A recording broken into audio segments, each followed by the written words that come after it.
रहमतुल्लाहि व बरकातहू। Dear student, उम्मीद है आप ठीक होंगे और केमिस्ट्री भरपूर अंदाज में पढ़ रहे होंगे।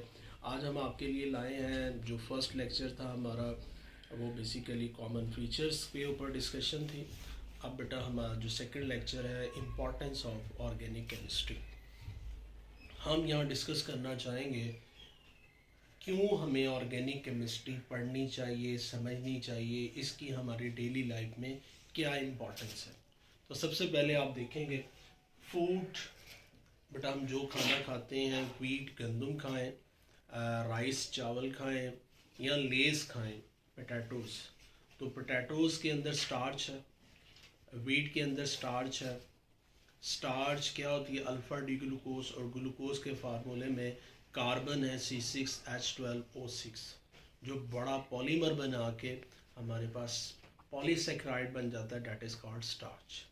तो इस मीन कि हमारा खुराक भी क्या है जी, वो ऑर्गेनिक है। सेकंड देखें, क्लॉथ, कपड़े किससे बनाए जाते हैं जी? कॉटन, कपास से बनाए जाते हैं। कपास क्या है जी? Cellulose, beta D glucose polymer, यानी वो भी ग्लूकोज ही से बना होता है। ग्लूकोज में बेसिक कार्बन चेन देखेंगे C6H12O6, यानी वो भी कार्बन ही से। कपड़े जो कॉटन के बनाए जाते हैं, ठीक है, वो भी हमारे पास क्या है जी? ऑर्गेनिक। फिर मेडिसिन, हमारा इलाज, बीमार पड़ जाएं, कॉमन टैबलेट है हमारे पास, डिस्प्रिन, पैरासीटामोल, एंटीबायोटिक कैलामॉक्स, ठीक है, फ्लैजल्स, इन सब के अगर आप स्ट्रक्चर देखें तो वो भी क्या है? सारे ऑर्गेनिक है हमारे पास। नेक्स्ट है फर्टिलाइज़र। हम चाहते हैं कि हमारी फूड की ज़रूरत मीट नहीं कर रही हमारी रिक्वायरमेंट से, तो हम ज़्यादा फूड ग्रो करना चाहते हैं, तो फर्टिलाइज़र बनाते हैं। तो फर्टिलाइज़र भी क्या है जी? ऑर्गेनिक। आपको मालूम होना चाहिए जितने भी हमारे एनिमल्स हैं, इनके फिशेस हैं, इनको अगर हम फर्टिलाइज़र के तौर पे यूज़ करें तो अच्छी क्रॉप होती है, तो वो सारे ऑर्गेनिक नेचर। पेंट, घर को हम डिज़ाइन करते हैं और उसके बाद पेंट करते हैं, पेंट भी ऑर्गेनिक कंपाउंड ही कंटेन करता है। वार्निश, फर्नीचर को बहुत अच्छा पॉलिश करवाते हैं ताकि वो शाइनिंग लुक दे, वो भी organic nature. Rubber, rubber commonly इस्तेमाल की जाती है शूज़ के अंदर भी, और बहुत सारे इसके एप्लीकेशंस हैं, तो वो भी ऑर्गेनिक है। फार्मास्यूटिकल इंडस्ट्री, जितनी मेडिसिन की इंडस्ट्रीज़ हैं, तमाम के जो मालिक्यूल्स का अगर स्ट्रक्चर डिस्कस करें वो क्या है जी? ऑर्गेनिक।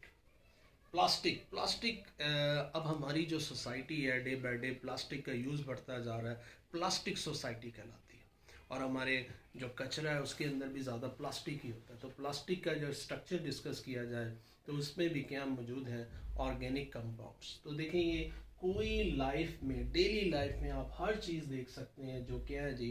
कार्बन कंटेनिंग, इसलिए हमें ऑर्गेनिक कंपाउंड पढ़ना ज़रूरी है। सोर्स ऑफ ऑर्गेनिक कंपाउंड, कि ऑर्गेनिक कंपाउंड हमें कहाँ से हासिल होते हैं, क्योंकि हम ये लास्ट लेक्चर में बता चुके हैं कि ऑर्गेनिक कंपाउंड हमारे ओढ़ने में, बिछोने में, पहनने में, खाने में, इलाज में, घर में और डेली लाइफ में प्लास्टिक के जितनी भी चीज़ें हैं उसमें ऑर्गेनिक कंपाउंड यूज़ होते हैं।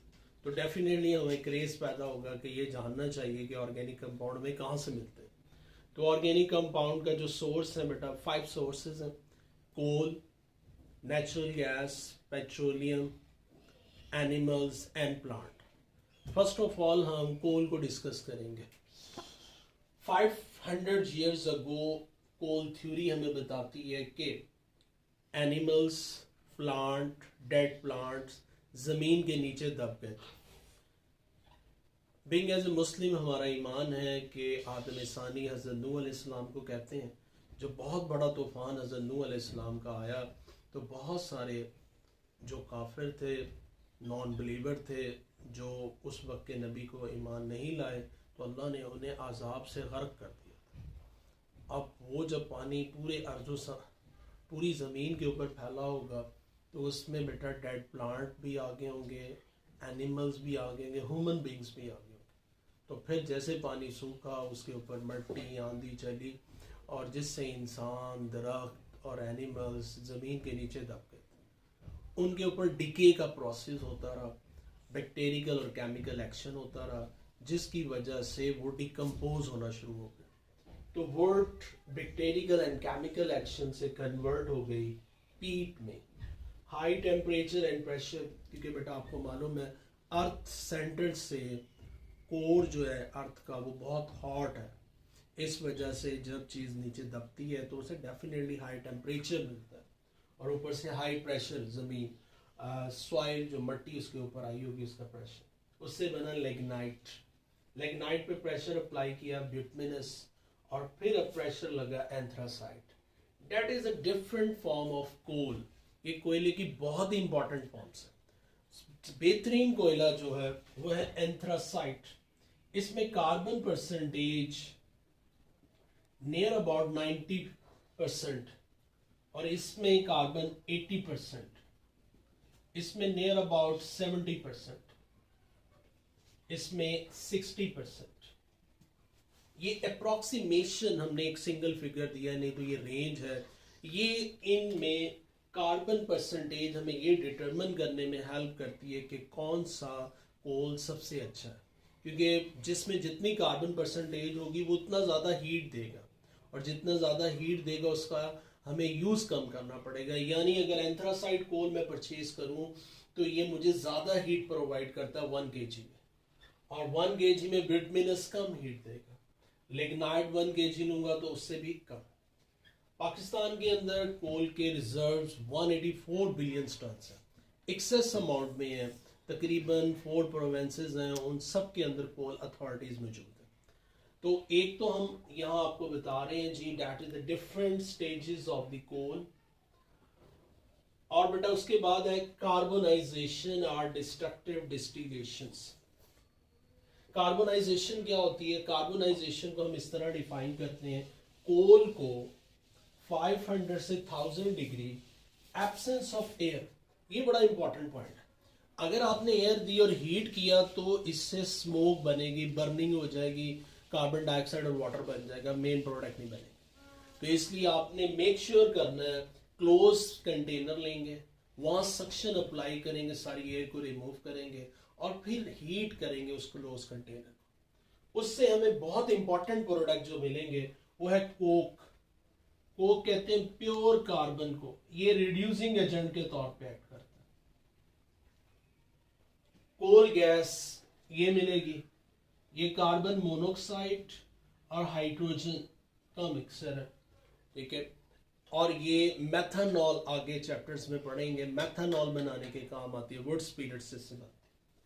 कोल तार 215 एरोमेटिक कंपाउंड्स। एरोमेटिक वो कंपाउंड्स होते हैं जो बेंजीन लाइक होते हैं, जैसे बेंजीन, एंथ्रासीन, फेनेंथ्रीन, फिनोल, यानी बेंजीन वाले कंपाउंड।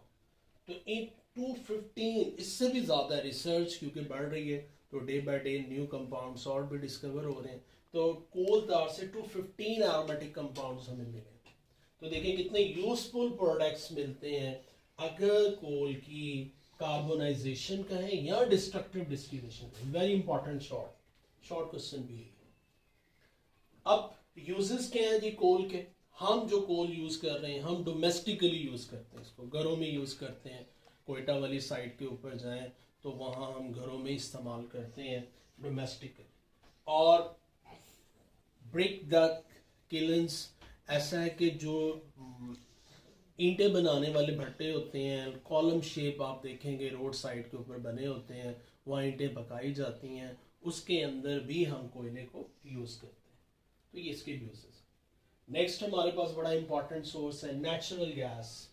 नेचुरल गैस बेटा मोस्टली 85% इसमें मीथेन होती है। नेचुरल गैस को हम ये भी नाम देते हैं CNG, compress natural gas. LNG जब हम कतर से मंगवाते हैं, कतर बहुत बड़ा पूरी दुनिया को एक्सपोर्ट करता है जी नेचुरल गैस, वो इसे नाम देता है लिक्विफाइड नेचुरल गैस। यानी वो गैस को लिक्विड बना के ताकि उसका वॉल्यूम कम हो जाए फिर शिप के जरिए सेल आउट करता है, तो वहां हम इसका नाम लेते हैं LNG।